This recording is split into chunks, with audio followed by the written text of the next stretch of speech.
Il en prenait jusqu'au pétage de plomb, son fils accro à la drogue, une journaliste raconte sa terrible descente aux enfers. Vendredi 3 mars 2023, Cyril Hanouna recevait Roselyne Fèvre sur le plateau de Touche pas à mon poste.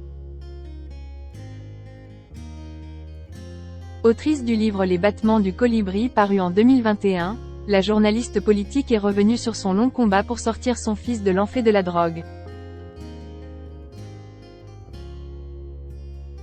La journaliste Roselyne Fèvre a vécu l'enfer.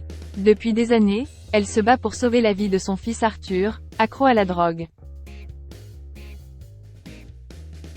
Elle avait raconté ce parcours du combattant dans son livre Les battements du colibri, dans lequel elle tirait la sonnette d'alarme à propos des ravages de la drogue chez les jeunes.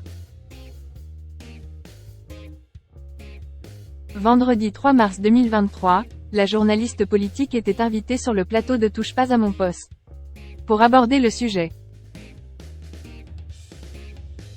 Elle est alors revenue sur la descente aux enfers de son fils, qui est d'abord tombé dans le cannabis lorsqu'il était au collège. Le truc escalatoire, c'est-à-dire qui fume un œuf fume un bœuf, moi j'ai pu constater qu'effectivement à chaque fois il est allé crescendo, de plus en plus loin. Après il y a eu les drogues de synthèse type MDMA. Et puis quelque chose de très couru pour les jeunes notamment, en boîte ou pour les concerts, qui est de la kétamine, qui est un anesthésiant pour chevaux, a assuré l'ancienne présentatrice de Soir 3. Désabusée, elle a confié que son fils s'est également essayé aux champignons hallucinogènes, achetés sur internet, jusqu'au jour où il a fait sa première bouffée délirante. Il les a cultivés chez lui, il en prenait pendant un mois et demi, jusqu'au pétage de plomb. Un épisode pour le moins effrayant, sur lequel Cyril Hanouna a tenté d'en savoir plus. C'était quoi son état alors? Comment il a pété les plombs? Point. Ce à quoi la journaliste a raconté cette nuit angoissante qu'elle a vécue. Il passait des coups de fistard, à 5 heures du matin, en disant n'importe quoi. Quand j'essaie de le rappeler le lendemain, il répond pas.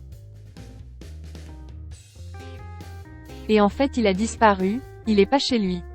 On arrive chez lui, il y avait écrit merci sur le mur, la porte ouverte. Donc là, un peu paniqué quand même. Et on met du temps à le retrouver. Parce que vous faites les commissariats et les commissariats vous disent non on n'a personne. Donc finalement on a fini par le retrouver avec un petit coup de piston de quelqu'un qu'on connaissait. Finalement on le retrouve au commissariat. Les policiers ont cru qu'il avait bu, enfin ils n'ont pas cherché à savoir. Il a pourri dans sa cellule de dégrisement pendant toute la journée. Il avait déchiré ses vêtements, il s'était griffé. C'était quelqu'un d'autre.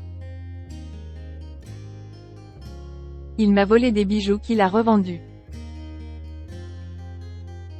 Roselyne Fèvre est revenue sur les stratagèmes mis en place par son fils pour se payer la drogue qu'il consommait. Il vous a volé? A demandé Cyril Hanouna. Oui, ça c'était. A-t-elle commencé, visiblement toujours affectée.